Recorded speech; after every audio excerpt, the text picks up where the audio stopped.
స్వాగతం పిల్లలు. ఈరోజు మనం వినబోయే అందమైన నీతి కథ సింహం మరియు ఎలుక కథ.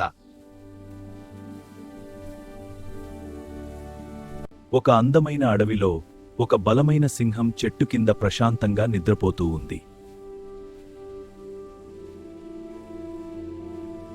అక్కడే ఒక చిన్న ఎలుక ఆటలాడుతూ పరుగెత్తి తెలియక సింహం మీదికి ఎక్కింది.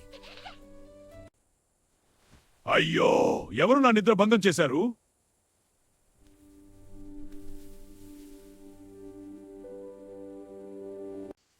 మహారాజా, నన్ను క్షమించండి. ఒకరోజు నేను కూడా మీకు సహాయం చేస్తాను.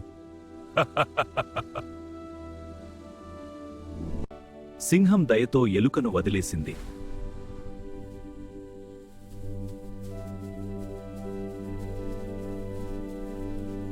కొన్ని రోజుల తరువాత వేటగాడి వలలో సింహం చిక్కుకుంది.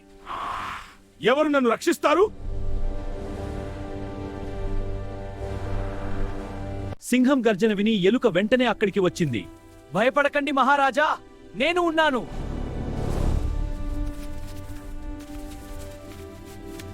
ఎలుక తాడులను కొరికి సింహాన్ని రక్షించింది. చిన్నవాడివైనా నీ సహాయం గొప్పది.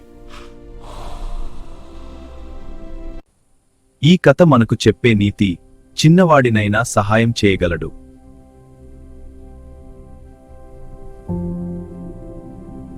పిల్లలు, ఈ కథ మీకు నచ్చితే మా ఛానల్ను సబ్స్క్రైబ్ చేయండి.